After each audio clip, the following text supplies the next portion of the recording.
বাংলাদেশে বন্যা যেন এখন প্রতি বছরে একটি নিয়মিত ঘটনা হয়ে দাঁড়িয়েছে। বছরের পর বছর আমরা দেখে আসছি কিভাবে বন্যা আমাদের জীবনকে এলোমেলো করে দেয়। কিন্তু আপনি কি জানেন এর পেছনে ভারতের কিছু ভূমিকা থাকতে পারে?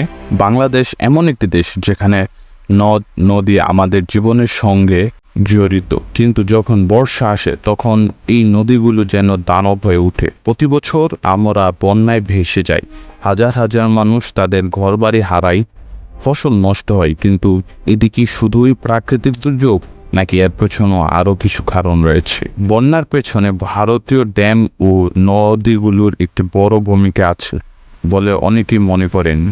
ভারত অনেক নদী বাংলাদেশে প্রবাহিত হয়, আর সেখানে বানানো ড্যাম থেকে যখন অতিরিক্ত পানি ছাড়া হয় তখন তা বাংলাদেশের উপরে এসে পড়ে। বর্ষার সময় বিশেষ করে এই অতিরিক্ত পানির কারণে বন্যার প্রকোপ অনেক বেশি বেড়ে যায়। বাংলাদেশ আর ভারতের মধ্যে পানি ভাগাভাগি নিয়ে অনেক সময় চুক্তি হয়েছে।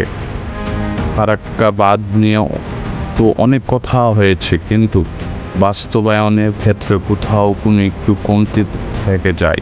বাংলাদেশে অনেকেই মনে করেন ভারত পানি ব্যবস্থাটা ঠিকমতো হয় না, আর সেই কারণে আমরা ভোগান্তি। বন্যা শুধু পানি ভাসিয়ে নিয়ে যায় না, সাথে করে নিয়ে যায় মানুষের ঘরবাড়ি, ফসল আর জীবনের স্বপ্নগুলো।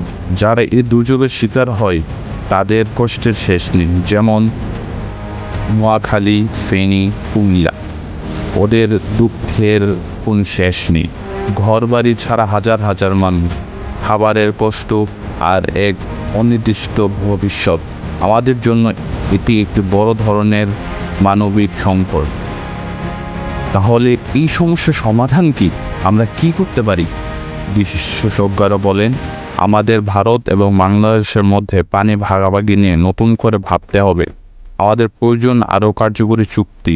আর এই সম্পর্কে ডক্টর মোহাম্মদ ইউনূস বলেন, তিনি অবশ্যই যখন এই বন্যার দুর্যোগ কাটাবে তিনি চুক্তি করতে বলেছেন যে তিনিও একটি ড্যাম বানাবেন, আর এর পাশাপাশি বন্যার প্রতিরোধের উপায় দেশের মধ্যে আরও সম্প্রতি উদ্যোগ।